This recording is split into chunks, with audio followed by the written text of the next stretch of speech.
Okay, Leo. Para to sa'yo, ngayong March 12, 2025. Sa mga Leo. Tatanungin natin kung bakit dapat mong iwasan ang tao na to. Okay? Sa inyong last reading. Bakit mo dapat iwasan ang tao na to? Tingnan natin ang update dito. Bakit mo dapat iwasan ang tao na to na pwedeng lumapit sa'yo o gumulo sa'yo? Ano ba ang mga kadahilanan? Bakit mo siya dapat iwasan? Sa mga Leo, ano ang idinulot ng tao na to sa'yo na dapat mong iwasan ang tao na to para lumapit pa sa'yo? Ano ang posibilidad na dahilan? Bakit mo to dapat iwasan? March 12, 2025 sa mga Leo. Okay. Dapat mo siyang iwasan sapagkat lagi siyang bitin kong mangako. Kumbaga, nadadala din siya sa tukso. Dapat sa'yo siya dapat nakapokus, pero meron siyang pinapansin na iba. O nakakipag fling-fling siya sa iba. Okay? Walang pakialam sa pamilya. The Hierophant is reverse. And the Emperor is reverse. Bilang isang ama, o ikaw ay babae, Leo, ang tao na to ay walang paninindigan sa sarili as a Emperor. Walang sariling desisyon at hindi nagiging in charge sa kanya mga bilang isang ama, ikaw yung sinasabing haligi ng tahanan na dapat ikaw yung magsikap, magtrabaho at maging isang totoong lalaki sa bahay, tagapagtanggol ng kahit ano sa inyong buhay, bawa sa mga anak ninyo or sa inyong mga gastusin, sa problema sa bahay, is hindi siya nagiging in charge. Parang ikaw lang lahat ang wala siyang sariling desisyon. Okay? Wala siyang pakialam sa pamilya. Pag may usaping problema, lumalayo siya at hindi siya nakikipag-usap ng maayos. At ang tao na to ay maaaring wala sa focus. 3 of Wands is paiba-iba ng tinitingnan. Nagpapadala sa tukso. Okay. Ano ang mga naiisipan ng tao na to para sa'yo? Leo, sa kasalukuyan. Anong naiisipan ng tao na to para sa'yo? Sa kasalukuyan kung kayo ay hiwalay na. Ano ang naiisip ng tao na to sa'yo? March 12, 2025, reading for Leo. Ano ang naiisipan ng tao na to? Naiisip niya na ikaw ay handa mong ipaglaban ang lahat kapag ikaw ay may, kaya mo siyang harapin. Wala kang takot. Harapin ang mga bagay-bagay. Kung ito ay problema man o sa pagdedesisyon, ikaw ay handang-handa. Yan ang maaaring nagugustuhan niya sa iyo o nagustuhan niya sa iyong karakter, Leo. At maaaring ang tao na to ay nagkakasakit o mahina ang pangangatawan at gusto niyang ikaw ang nag-aalaga sa kanya. Sa time na maaaring siya ay may sakit o mahinang katawan dati, lagi kang nakabantay at ito yung namimiss niya sa iyo. Leo, ito ang naiisip niya para sa iyo.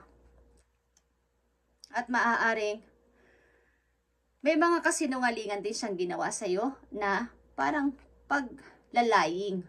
Something lying o pagsisinungaling sa iyo na wala kang kaalam-alam sa mga ginawa niya.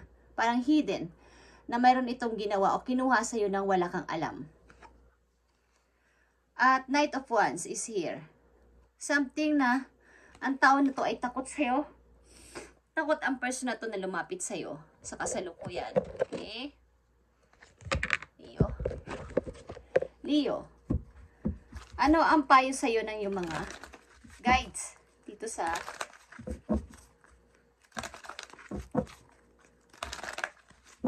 sitwasyon na to? Okay? Maring namimiss ka ng person na to sa tuwing siya ay mahinampak ang katawan o may sakit siya, like ka andyan. Pero maybe sa kasalukuyan, walang nag-aasikaso sa kanya o kung may kasama naman siyang iba, hindi naman katulad ito ng pag-aalaga mo sa kanya at nai-compare kanya sa kasama niya sa ngayon. Ang pagkakakilala niya sa iyo ay isa kang handa sa any na problema at mga pagsubok. Handa mong ipagtanggol ang mga mahal mo sa buhay kahit ano pa mangyari. Message sa iyo ng iyong mga guys. Leo, March 12, 2025. Okay. New beginning is here. Ikaw ay nasa isa ng parang humaharap na sa bagong buhay. New journey. Okay. It's a godmother heralds the joyous news, a new baby or birth of a cherished idea. Protect and nurture your ideas as you would a baby. Kapag katulad ng isang baby, kung ikaw ay nagpapasimula na sa buhay, Leo, sa inyong kasalukuyan ay ingatan mo at in-nurture pa ang iyong mga nasimulan o papasimulan na ngayon. At parang katulad ng isang baby na protektahan mo ang iyong pangarap. At nasimula na. Nawala ang tao na to sa buhay mo, okay? At ang ilang disenyo ay may babying kasama sa buhay, okay? At pinoprotektahan mo to. Message dito for Leo, March 12, 2025. Paparating na message na may kaugnayan sa message sa una.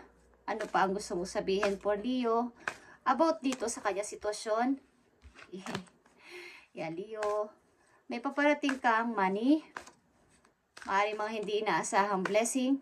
Paparating sa'yo. Pera. Magiging masaya ka dito at matutupad ang iyong pangarap. Parang ang puso mo ngayon ay nag-uumapaw sa saya. Parang fulfilled. Wish fulfillment. Okay. Tingnan natin, Leo, ang mga paparating pa sa'yo. O ang taon na to ay wala na sa buhay mo. Anong mga gandang dumating sa buhay mo at mga sitwasyon mo sa kasalukuyan. Okay. Okay, kayo ay nagpapatuloy sa buhay. Humaharap sa any. Kung kayo ay nagtatrabaho is araw-araw kang bumabiyahe. Okay? Ilan sa inyo ay nagbabike. Ilan sa inyo ay sumasakay sa parang pang publikong sasakyan. Okay? So, nakikita mo ang iyong energy. Andito ang Queen of Wands. Lumabas ang iyong energy. At ikaw ito, Leo, nagpapatuloy sa buhay at humaharap sa kahit anong struggle sa buhay. Ano man yan. At may mga pagkakataon na kayo ay mayroong mga pagmumuni-muni, pag-isip-isip. But andito na to.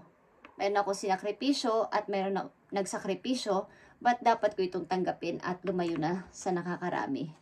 Okay? At protektahan kung anong nasa akin, depensahan ang sarili ko, na wag nang makalapit-lapit sa akin ang tao na to, ano man ang mangyari. Okay? Leo,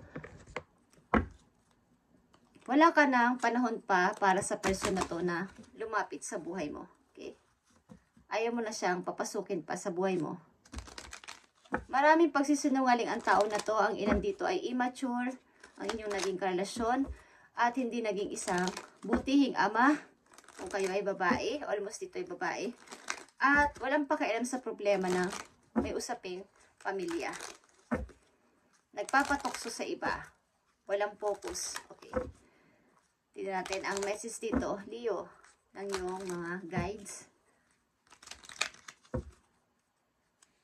Para sa mga Leo, March 12, 2025. Ito ay 1818, ito din ay 9, okay? 99. Ibig sabihin ito ay pag-close ang cycle, okay? At ito ay optimism. Successful manifestation of your abundance is near. Okay? Kaya sasabi ko kayo na may paparating sa inyong money is parang yung inyong iminamanifest na sana kayo ay magkaroon ng freedom sa money ay magkakatotoo na o nagkakatotoo na. Higher levels of optimism, okay, are needed as new abundant beginnings are on the horizon. Brighter days always come after the darkness of nights. Okay. Sa hirap ng mga pinagdaanan mo sa kasama mo ang tao na to at sa iyong situation mismo ay parating na ang minamanifest mo noon pa na sana ay magkaroon ako ng freedom sa kapirahan at nasa way na, kumbaga sinasabing, nasaan ka na? Parang nandito na ako, okay, malapit na ako. Okay? Malapit na. O nandyan na. Kumbaga, paparating na. After ng darkness of night is, alam nyo ba, pagkatapos ng gabi may araw, di ba? Hindi pwedeng hindi darating ang umaga. Pwedeng mabilis yung umaga, pwede din matagal yung gabi, may mabilis din na gabi sa inyong pakaramdam. Sa problema din yon. Ibig sabihin nun, may pwedeng mabilis lang ang pagdating ng umaga, mabilis lang ang pagdating ng blessing. Okay? Everything is a perfect order as I enter into the next chapter of my journey and connect to the abundance that is near.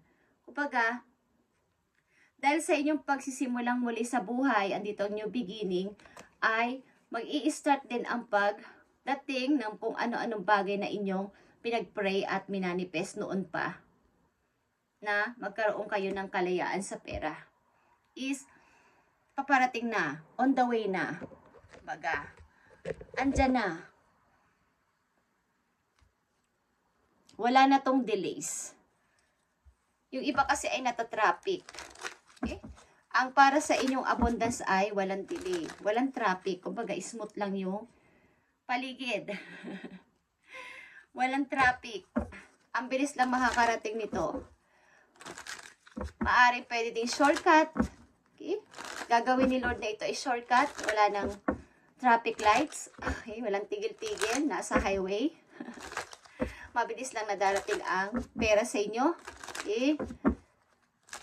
Dahil sa inyong pagsisikap at pagproteksyon sa mga taong inyong pinagtatanggol. Baga, mayroon ditong bias sa nangyari sa inyong samahan. May mga hindi sinasabi ang kasitahan mo sa'yo, asawa mo sa'yo na lihim. At ikaw ay nagparaya. Na wag na lang magsalita at umalis na lang or manahimik na lang. At protektahan ang sarili at wag nang mapansin-pansin mo ang tao na to. At ito ay in-nurture mo ang iyong new beginning na nasimulan na para itong baby na pinoprotektahan mo. Ang ilan din sa inyo ay may kasamang baby sa bahay. Okay? Tingnan natin ang message pa para sa iyo, Leo. Ang lakas kasi ng pananampalataya mo na magkakaroon ka ng freedom sa kaperahan. Successful manifestation of your abundance is near. Yan ang tandaan mo. Message pa para sa iyo, Leo, March 12, 2025. You are doing your best and that is enough. Okay. Any difficulties you face will not last forever, Leo. Release the thoughts and feelings that don't feel good. Focus all your energy on love, happiness, and your hopes and dreams. Okay. Hopes and dream. At lahat ng mga nagawa mo nung una na sa palagay mo ay kulang pa din, palagay ng iba ay kulang o palagay ng tao na to ay kulang, is enough na yon. Tama na. Nagawa mo nang yung part, Leo, at yun na yon. Hanggang doon na lang yon. Ano pa man ang kanyang ireklamo is goodbye. Okay? Wala na siya magagawa pa at siguro siya ay nagsisisi. Then alam niya ang iba ka sa lahat, iba ka sa kanyang kasama sa gayon ay wala nang kwenta. Nandito yung kalungkutan sa mga mata mo, but hindi mo to pinapakita sa kahit kanino. Nanatili ka sa iyong posisyon as a Queen of Wands.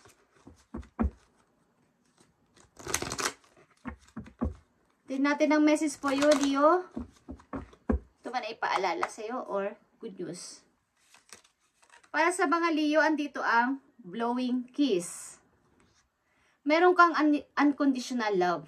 Parang may unconditional heart ka para sa lahat ng tao. Kumbaga, ikaw ay mapagbigay na hindi ka naghahangad ng kapalit. At yung mga binigay mo dati, yan ang marireceive mo sa kasalukuyan. At ikaw ay, pagdating sa pag-ibig, pagdating sa pakikitungo sa tao ay, pantay-pantay. Wala kang kinikilingan. Okay? At may mga sudden changes na mangyayari sa buhay mo na parang kidlat or kulog na ikaw ay magugulat-gulat. Isa itong surprise o isang transformation para sa iyong buhay na bigla kang mag-iiba, magbabagong anyo ka, okay? Sabihin nun ay ikaw ay malaki ang pagbabagong magaganap sa'yo na ikagugulat ng tao na to, ikagugulat ng mga taong kakilala mo. Ibang-iba ka na, Leo. Okay? Malaki na ang pagbabago mo sa buhay at lalo na sa pananalapi. Ito ay nalalapit na o nararanasan mo na sa kasalukuyan, Leo. Okay? At ang tao na to na sa palagay ko ay nagsisisi ito sa ginawa sa'yo. Thank you and God bless, Leo. At papalapit na ang iyong pera. Mukhang may matatanggap ka dito ang pera. Okay? Sa hindi nasa mga kadahilanan. Okay? Thank you and God bless, Leo.